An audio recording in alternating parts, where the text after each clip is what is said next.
Assalamualaikum dan selamat pagi semua. Okey, kita bertemu lagi di Kayuhan pagi Ahad. Misi kita nak santai-santai, long distance, endurance dan dapatkan mileage lebih 100 lah. Jadi semoga semua selamat pergi dan balik. Sekarang ni aku nak pergi ke Templar untuk RV dulu. Pukul 7.30 kita rolling. Okay, check it out. Sampai dah puncak Templar. Tak ada siapa lagi rider. Jam 7.22 pagi.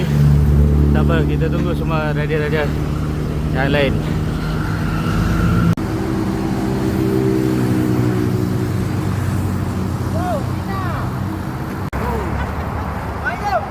Kita comeback.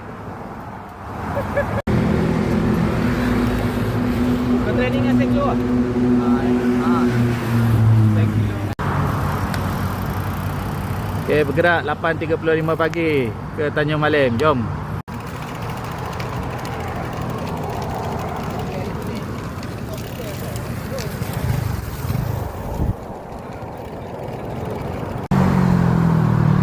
Okay, dah pick up rider udah Sungai Choh. Kami bergerak ke Serendah. Pick up last rider pula.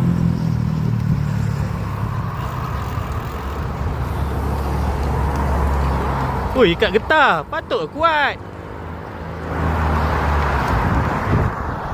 Okay.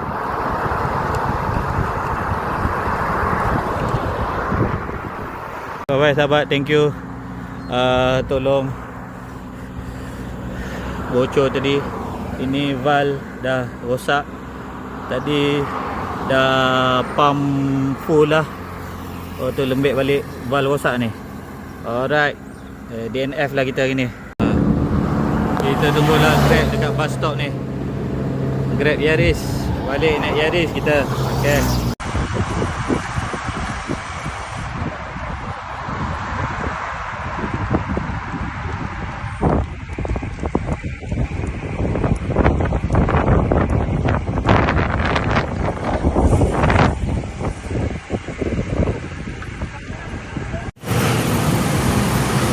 Alhamdulillah sampai Tanjung Malim.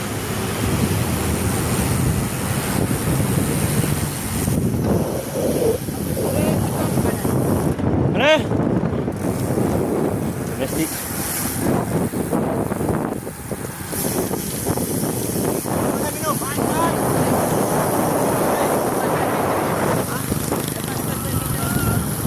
Boleh bawa tajeng tu ke?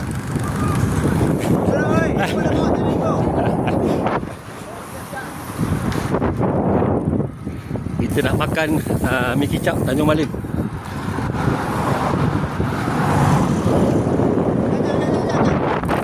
Okey, ni opsi ya. Tahun 1997.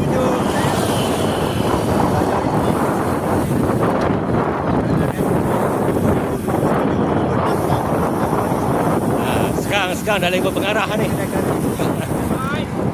Dah ikut pengarah dah sekarang ni. Opsi.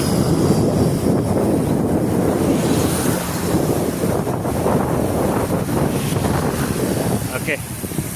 Terlalu panas Jam 11.20 pagi.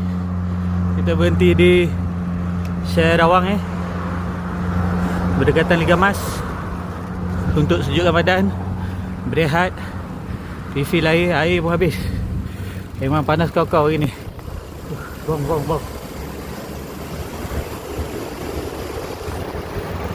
Alhamdulillah selamat sampai. Okey, 70 km.